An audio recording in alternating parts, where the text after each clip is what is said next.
আজি শিক্ষক দিৱসৰ এই পবিত্ৰ দিনটোতে আমি অলপতে হৈ যোৱা ৰাজ্যৰ গুণোৎসৱৰ ফলাফলসমূহো আমি ঘোষণা কৰিছোঁ।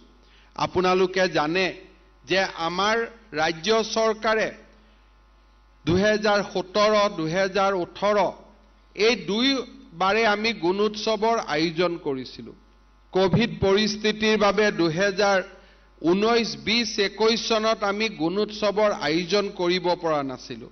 2022 চনত প্ৰত্যাহ্বানৰ মাজতো গুণোৎসৱৰ আয়োজন কৰাৰ বাবে আমাৰ ৰাজ্য চৰকাৰৰ শিক্ষা বিভাগ ধন্যবাদ আৰু কৃতজ্ঞতাৰ পাত্ৰ। আমাৰ এই গুণোৎসৱত 45,735খন স্কুলে অংশগ্ৰহণ কৰিছিল। 38,98,308 গৰাকী ষ্টুডেণ্টে ছাত্ৰ-ছাত্ৰী অংশগ্ৰহণ কৰা এই গুণোৎসৱে আছিল সমগ্ৰ ভাৰতৰ ভিতৰত আটাইতকৈ ডাঙৰ জ্ঞানৰ উৎসৱ।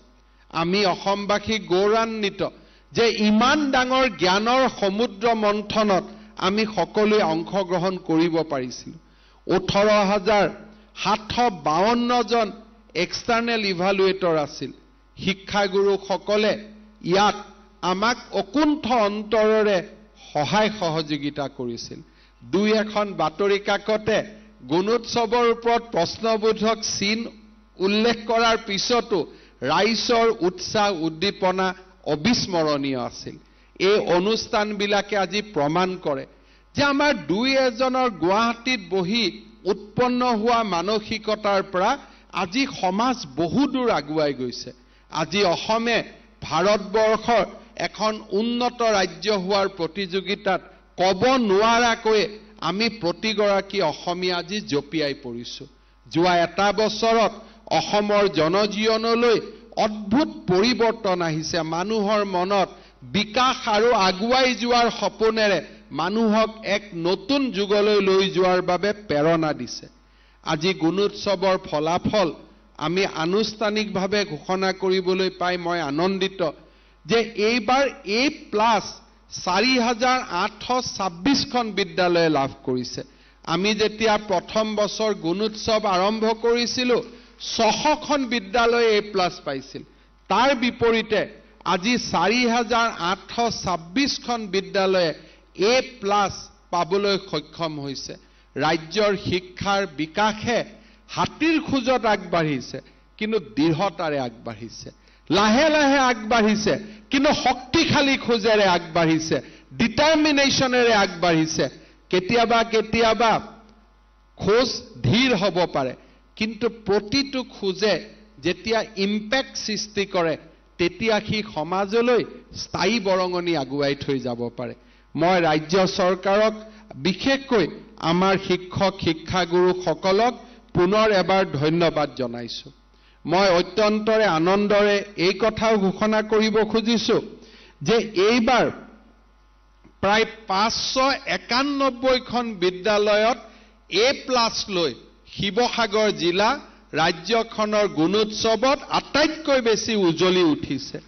শিৱসাগৰৰ পিছতে 123 আৰু 254খন বিদ্যালয়ত A+ লৈ মাজুলী আৰু নলবাৰী জিলাও একেধৰণে উদ্ভাসিত হৈছে। মই মাজুলী, নলবাৰী আৰু আমাৰ শিৱসাগৰ জিলাৰ শিক্ষাগুৰুসকলক মই শ্ৰদ্ধাৰে আকৌ এবাৰ সোঁৱৰণ কৰিছোঁ। আমাৰ শিক্ষা ব্যৱস্থাৰ প্ৰত্যাহ্বানো এই গুণোৎসৱে দেখুৱাই দিছে। মই যেতিয়াই কাৰ্বি আলং আৰু ডিমা হাছাওত যাওঁ তেতিয়াই মই তাৰ শিক্ষক সমাজক আহ্বান জনাওঁ যে আমাৰ শিক্ষকসকল স্কুলত যায় নে নাযায়। মোৰ এতিয়াও মনত বেদনা যে আমাৰ বহু শিক্ষক শিক্ষয়িত্ৰীয়ে পাহাৰ দেখাই নাই। পাহাৰৰ স্কুলত শিক্ষকতা কৰে, ভৈয়ামত থাকি শিক্ষকৰ দৰমহা লয়। এই পৰিৱেশৰ পৰিৱৰ্তন হ'ব লাগিব। গুণোৎসৱে আমাৰ পাহাৰীয়া জিলাৰ শিক্ষা ব্যৱস্থাৰ এতিয়াও যি এক দুৰ্বল কাঠামো তাক আকৌ এবাৰ সোঁৱৰাই দিছে। ডিমা হাছাও জিলাত মাত্ৰ এখন বিদ্যালয় A+ পাবলৈ সক্ষম হৈছে। ৱেষ্ট কাৰ্বি আলঙত মাত্ৰ 2খন বিদ্যালয় A+ পাবলৈ সক্ষম হৈছে। কাৰ্বি আলং জিলাত মাত্ৰ 7খন বিদ্যালয়ে A+ পাবলৈ সক্ষম হৈছে। মই পুনৰ এবাৰ ডিমা হাছাও, পশ্চিম কাৰ্বি আলং আৰু কাৰ্বি আলং জিলাত শিক্ষা ব্যৱস্থাক আৰু অধিক টনকিয়াল কৰিবৰ বাবে তাৰ ডিষ্ট্ৰিক্ট কাউন্সিল, অট'নমাছ কাউন্সিল, বিদ্যুৎ সমাজ, শিক্ষক সমাজ সকলোৰে প্ৰতি মই আহ্বান জনাম। আমাৰ দুই এজনে বেয়া পাব, কিন্তু তথাপিতো মই অত্যন্ত আনন্দৰে সৈতে ঘোষণা কৰিম যে অসমত গুণোৎসৱ প্ৰতি বছৰে হ'ব, কাৰণ আমি সমুদ্ৰ মন্থন প্ৰতি বছৰে কৰিম। কেতিয়াবা অমৃত ওলাব, কেতিয়াবা বিষ ওলাব, কিন্তু সমুদ্ৰ মন্থনৰ পৰা দেৱতা সকলো আঁতৰি অহা নাছিল, অসুৰ সকলো আঁতৰি অহা নাছিল। গতিকে আমি সমুদ্ৰ মন্থন কৰা আমাৰ দায়িত্ব, আৰু আমি সমুদ্ৰ মন্থন কৰি গৈ থাকিম। আমাৰ দুই এদিনত যোৱা কেইমাহমানত ৰাজহুৱা শিক্ষা ব্যৱস্থাৰ ওপৰত প্ৰশ্ন উত্থাপন কৰা হৈছে। আচলতে আমি নজনাকৈ আমাৰ সমাজলৈ কিমান পৰিৱৰ্তন আহে আমি কেতিয়াবা অনুভৱ কৰিব নোৱাৰো। কেতিয়াবা সংবাদ মাধ্যমে লিখে যে হিমন্ত বিশ্ব শৰ্মা অসমৰ 15 বছৰ শিক্ষামন্ত্ৰী আছিল। মই কিমান দিন শিক্ষামন্ত্ৰী আছিলোঁ ৰাতিপুৱা মই গন্তি কৰিছিলোঁ। ময়ে কি জানি অসমৰ আটাইতকৈ দুৰ্ভাগ্যৱান শিক্ষামন্ত্ৰী, যোনে এবাৰো 5 বছৰ শিক্ষামন্ত্ৰীত্বৰ কাৰ্যকাল সম্পূৰ্ণ কৰিব পৰা নাছিল। 11ৰ পৰা 14 3 বছৰ, আকৌ 16 1.5 বছৰ, আকৌ 19 20 এবছৰ। চেগা চৰকাকৈ মই অসমৰ 3 বাৰ শিক্ষা জগতত ভুমুকি মাৰাৰ মোৰ সৌভাগ্য হৈছিল। মুখ্যমন্ত্ৰী, শিক্ষামন্ত্ৰী দুইটা কাৰ্যকাল যদি আমি পৰ্যালোচনা কৰোঁ, আৰু যদি ব্যক্তিৰ পৰা ঊৰ্ধত গৈ যোৱা 10 বছৰৰ অসমৰ শিক্ষা ব্যৱস্থাৰ যদি আমি পৰ্যালোচনা কৰোঁ, তেতিয়াহ'লে আপোনালোকে ভাবি আচৰিত হ'ব যে যোৱা 10 বছৰত অসমৰ শিক্ষা ব্যৱস্থাই নতুন কিমান শিক্ষক পালে। ৰাজহুৱা শিক্ষা ব্যৱস্থাক শক্তিশালী কৰাৰ বাবে আৰু বিশেষকৈ আমাৰ মাধ্যমিক বিদ্যালয়বিলাকক শক্তিশালী কৰাৰ বাবে আমাৰ ৰাজ্য চৰকাৰে যিমান প্ৰচেষ্টা লৈছে, ব্যক্তিৰ পৰা ঊৰ্ধত গৈ যদি সমাজ হিচাপে আমি কিমান পেইন লৈছো ফৰ দ্য এডুকেশ্যন, আপোনালোকে ভাবিলে আচৰিত হ'ব যে 11 চনৰ পৰা আজিলৈ অসমত 2 লাখ নতুন শিক্ষক শিক্ষয়িত্ৰী নিযুক্তি কৰা হৈছে। প্ৰাদেশিকীতই হওক, নতুন নিযুক্তিয়ে হওক। আৰু সমসাময়িক যদি ভাৰতৰ কোনো এখন ৰাজ্যত যদি এই 10 বছৰৰ তুলনা কৰে, কোনো ৰাজ্যতে 2 লাখ শিক্ষক নিযুক্তি হোৱা নাই। ৰাজহুৱা শিক্ষা ব্যৱস্থা আৰু অসমীয়া মাধ্যমৰ শিক্ষা ব্যৱস্থাৰ ওপৰত যোৱা 10 বছৰে যিমান অসমৰ সমাজে ইনভেষ্ট কৰিছে তাৰ কোনো তুলনা নাই। ইমান লাৰ্জ স্কেল ইনভেষ্টমেণ্ট অসমৰ শিক্ষা ব্যৱস্থাৰ ওপৰতে হৈছে, আন কোনো শিক্ষা ব্যৱস্থাৰ ওপৰত হোৱা নাই। যোৱা বছৰ মাত্ৰ 100খন অসমীয়া মাধ্যমৰ বিদ্যালয় টি গাৰ্ডেন স্কুলত খোলা হৈছে। কোনখন প্ৰদেশ আছে এই সময়ছোৱাত যদি আমি চাওঁ, ৱেষ্ট বেংগলত 2 লাখ শিক্ষক নিযুক্তি হৈছে, কৰ্ণাটকত 2 লাখ শিক্ষক নিযুক্তি হৈছে, দিল্লীত 2 লাখ শিক্ষক নিযুক্তি হৈছে। দিল্লীৰ দৰে চৰকাৰে মাত্ৰ 1200খন স্কুল চলাই গোটেই পৃথিৱীত ডংকা কোবাই আছে। অথচ এই সময়ছোৱাত অসমত আমি 12,000 নতুন শিক্ষানুষ্ঠানৰ জন্ম দিছো। 2011 চনৰ পৰা আজিলৈ অসমত এলিমেণ্টাৰী স্কুল 9,805খনে জন্ম হৈছে, ছেকেণ্ডাৰী স্কুল 2100খন জন্ম হৈছে, আৰু 166 নতুন কলেজৰ জন্ম হৈছে। 6খন 7খন কৰি বিশ্ববিদ্যালয়ৰ জন্ম হৈছে। মই এজন অসমীয়া হিচাপে গৌৰৱ অনুভৱ কৰোঁ যে মাতৃভাষাৰ এডুকেশ্যনৰ ওপৰত অসমে যিমান ইনভেষ্ট কৰিছে, ভাবিব নোৱাৰা ইনভেষ্টমেণ্ট আমাৰ সমাজে কৰিছে। কাৰণ প্ৰত্যেকটো বিনিয়োগৰ বিপৰীতে সমাজে তাৰ পেইন লৈছে। অৰ্থাৎ এইখিনি যদি বিনিয়োগ সমাজে তাত নকৰিলেহেঁতেন, 2খন হয়তো হস্পিটাল পালেহেঁতেন, কৰ্মচাৰী দৰমহা হয়তো 2 গুণ বাঢ়িলেহেঁতেন, কোনোবা জাগাত মানুহে ৰাস্তা পালেহেঁতেন, কোনোবা দলং নোহোৱা জাগাত মানুহে দলং দেখা পালেহেঁতেন। কিন্তু তাৰ পিছতো অসমীয়া জাতিয়ে শিক্ষাক আটাইতকৈ গুৰুত্ব দিছে আৰু এটা দশকত 10,000তকৈ বেছি নতুন বিদ্যালয় সৃষ্টি কৰিছে 2 লাখ শিক্ষকৰ নিযুক্তি দিছে আমাৰ কিছু ৰাইজৰ মাজত কেতিয়াবা ভুল ধাৰণা হয় যে মাতৃভাষাৰ বিদ্যালয়বিলাকৰ ওপৰত গুৰুত্ব দিয়া হোৱা নাই নেকি আটাইতকৈ যদি আমাৰ সমাজত যোৱা 10টা বছৰত ইনভেষ্টমেন্ট হৈছে আটাইতকৈ বেছি ইনভেষ্টমেন্ট হৈছে এডুকেশ্যনৰ ওপৰত মাতৃভাষাৰ অনুষ্ঠানবিলাকৰ যোৱা 15 আগষ্টত মোৰ ভাষণত মই কৈছিলো অসমত 3টা উপাদান লাগে মই যেতিয়া বিজেপিৰ সভাত ভাষণ দিওঁ তেতিয়া মই ৰাজনৈতিক দল হিচাপে কওঁ যে এটা ৰাজনৈতিক দলক লাগে কাৰ্যসূচী কাৰ্যালয় কোষ আৰু কাৰ্যকৰ্তা অৰ্থাৎ আমাক এটা অফিচ লাগে আমাক এটা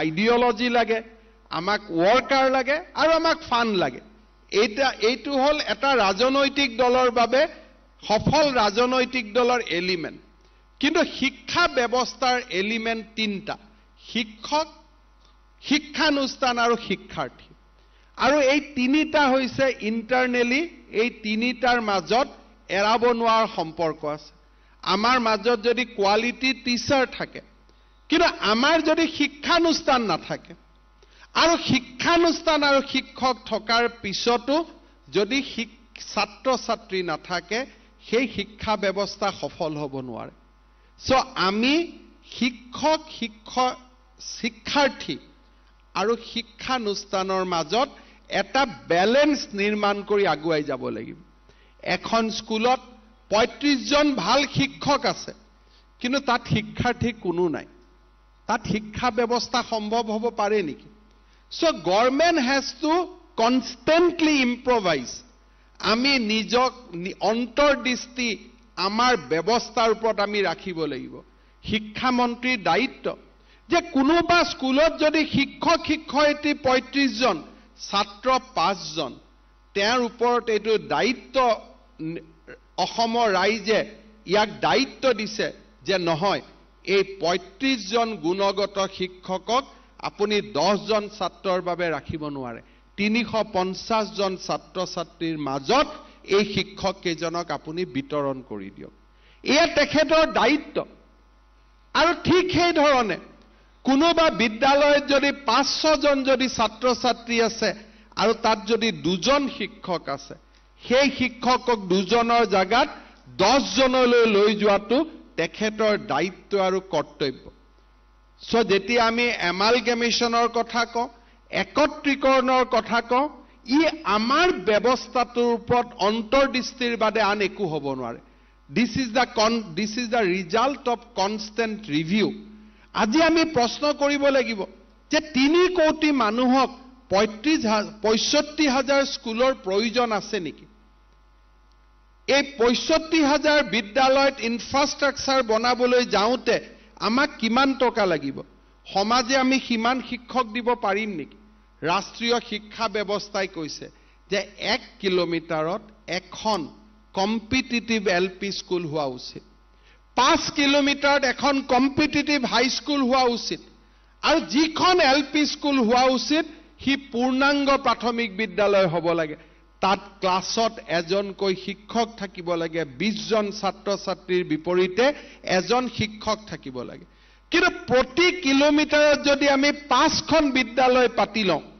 তাত শিক্ষকও নাথাকিব ছাত্ৰ ছাত্ৰীও নাথাকিব আৰু ইনফ্ৰাষ্ট্ৰাকচাৰ বনোৱাৰো ক্ষমতা আমাৰ সমাজৰ নাথাকিব মই শিক্ষা মন্ত্ৰী ডাঙৰীয়াক অনুৰোধ কৰিম যে ৰাষ্ট্ৰীয় শিক্ষা নীতিৰ আমূলত পাৰ কিলোমিটাৰ প্ৰত্যেক কিলোমিটাৰত এখন স্কুল বনাওক আমাক 10খন স্কুল নালাগে কিন্তু এখন স্কুল বনাওক যিখন স্কুলত পঢ়িবৰ বাবে লৰা ছোৱালী দেউতাক মাকে ৰাতি 2টা বজাৰ পৰা এডমিশনৰ কাৰণে লাইন পাতিব লাগে আমাক তেনেকুৱা এখন বিদ্যালয় লাগে কিন্তু ৰাইজেও এলাগি চকুৰে চোৱা 5খন বিদ্যালয় এখন কিলোমিটাৰত আমাক নালাগে so education is a constant improvement quality parameter বিলাকক সন্মুখত ৰাখি আমি নিজক ইম্প্ৰুভ কৰিব লাগিব স্কুল বন হোৱা নুবুজায় স্কুলৰ গুণগত মানদণ্ডক উন্নত কৰাটো বুজায় মই বিশ্বাস কৰোঁ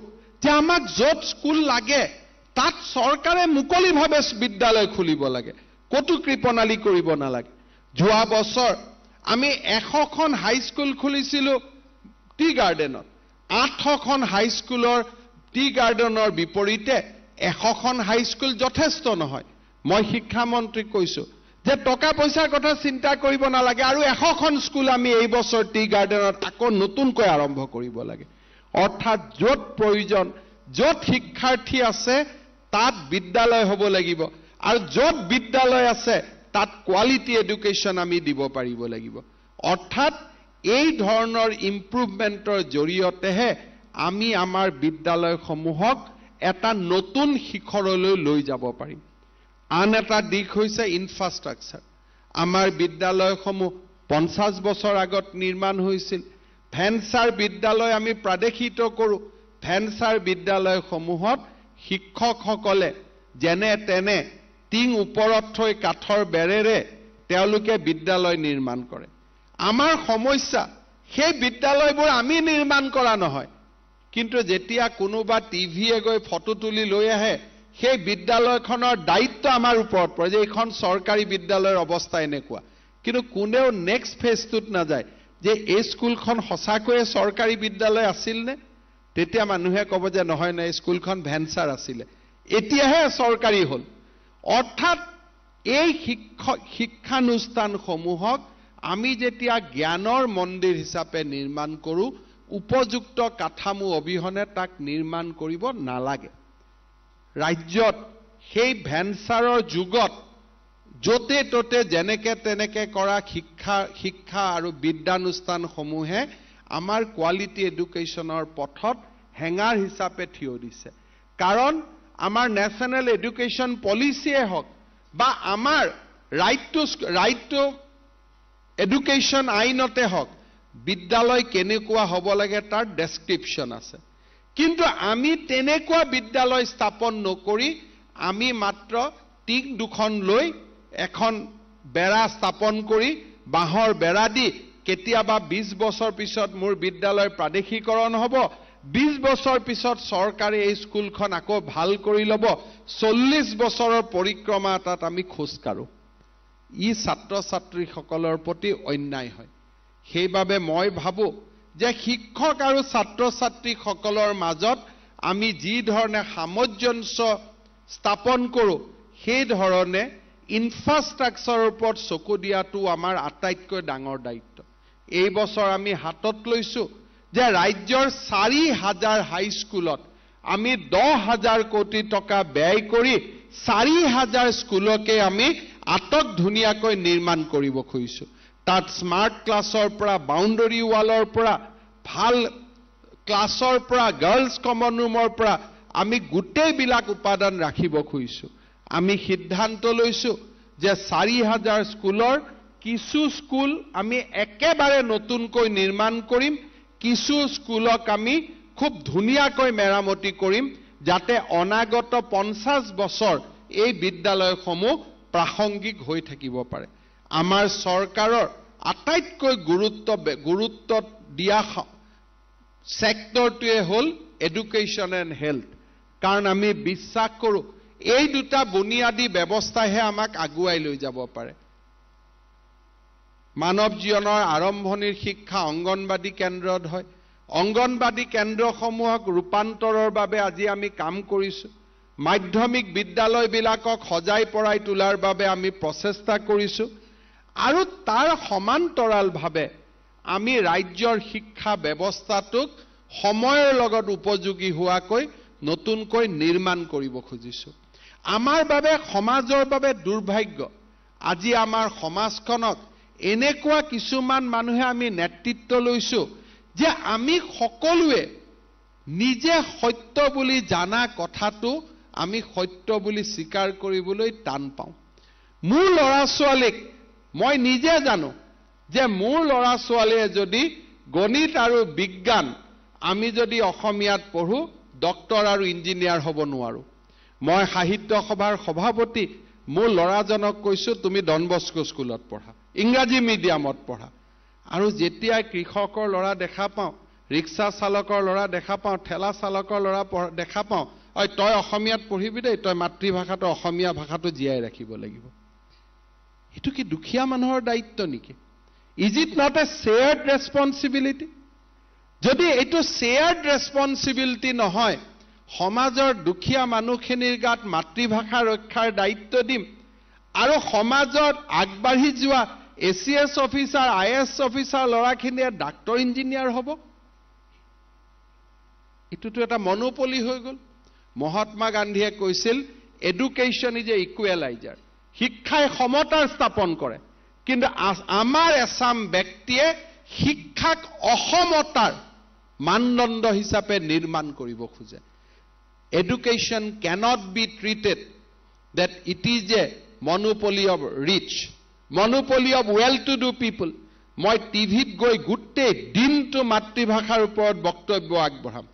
যেতিয়া লাহেকৈ সুধো আপোনাৰ পৰিবাৰে ক'ত কাম কৰে, শিক্ষয়িত্ৰী কৰে, কোন স্কুলত কৰে, মালিগাঁও স্কুলত কৰে, ভৰলুমু স্কুলত কৰে, আপুনি ক'ত পঢ়ায়, বিশ্ববিদ্যালয়ত পঢ়ো, কটনত পঢ়ো, ক'ত আহিছে, টিভিত টক শ্ব' কৰিব আহিছো, কিহৰ ওপৰত টক শ্ব' কৰিব আহিছো, মাতৃভাষাৰ ওপৰত টক শ্ব' কৰিব আহিছো। বোলে আপোনাৰ ল'ৰা ছোৱালী ক'ত পঢ়ে, সেণ্ট জোচেফত পঢ়ে, সেণ্ট পলত পঢ়ে, সেণ্ট মেৰিজত পঢ়ে, মহাপুৰুষো নহয়, একেবাৰে সেণ্টত গৈ পাইছেগৈ। এনেকুৱা ধৰণে যদি আমি অদ্ভুত জীৱন এটাত বাস কৰোঁ, আমাৰ জাতিটো আগুৱাই যাব নোৱাৰে। মাতৃভাষাৰ বিদ্যালয় যদি আমি জীয়াই ৰাখিব লাগে, গণিত আৰু ইংৰাজীক আমি সমসাময়িক পৃথিৱীৰ লগত সামঞ্জস্য ৰাখি আগুৱাই যাব লাগিব। আৰু সাহিত্য, দৰ্শন, য'ৰ পৰা মানৱীয় আত্মাৰ, মই অলপ আগতে কৈ গৈছিলোঁ যে য'ত প্ৰজ্ঞা থাকিব তাত মাতৃভাষা থাকিব, আৰু য'ত মাত্ৰ জ্ঞান লাগে, মই কিবা এটাৰ ওপৰত মই নিজক প্ৰতিষ্ঠা কৰিব খোজো, তাত আমি প্ৰচলিত ভাষা, যি ভাষাই আমাক সেই প্ৰতিযোগিতাৰ মানদণ্ডত লৈ যাব পাৰিব, তেনেকুৱা মানদণ্ডত গৈ আমি থিয় হ'ব লাগিব। মই ৰাজ্যৰ শিক্ষক সমাজক আহ্বান জনাম যে নতুন দিনৰ বাবে সাজু হওক। ৰাজ্য চৰকাৰ নিজৰ সিদ্ধান্তত দৃঢ় আৰু বহুত গৱেষণাৰ পিছতে আমি কিছু সিদ্ধান্ত লওঁ। ৰাজ্যখনৰ শিক্ষাত নতুন যুগৰ আমি আৰম্ভণি কৰিব লাগিব। দুখীয়া দৰিদ্ৰ ছাত্ৰ ছাত্ৰীসকলে এই শিক্ষা ব্যৱস্থাৰ জৰিয়তে নিজৰ জীৱন গঢ়াৰ সপোন সাৰ্থক কৰিব পাৰিব লাগিব। আৰু সেই দৰিদ্ৰতম ছাত্ৰসকলৰ বাবে, পিছপৰা ছাত্ৰ ছাত্ৰীসকলৰ বাবে আমি নিজক উৎসৰ্গা কৰিম। পণ্ডিত দীনদয়াল উপাধ্যায়ৰ ভাষাত সমাজৰ শেষৰজন ব্যক্তিৰ জীৱনলৈ পোহৰ অনাৰ বাবে আমি আমাৰ জীৱন উৎসৰ্গিত কৰিম। এই আশাৰে পুনৰবাৰ আপোনালোকক ধন্যবাদ জনাই শিক্ষক দিৱসৰ এই পবিত্ৰ দিনটোত অসমৰ শিক্ষাগুৰুসকলৰ শ্ৰীচৰণত মোৰ সেৱা যাচি মই মোৰ বক্তব্যৰ সামৰণি মাৰিছোঁ। ধন্যবাদ। জয় হিন্দ, বন্দে মাতৰম।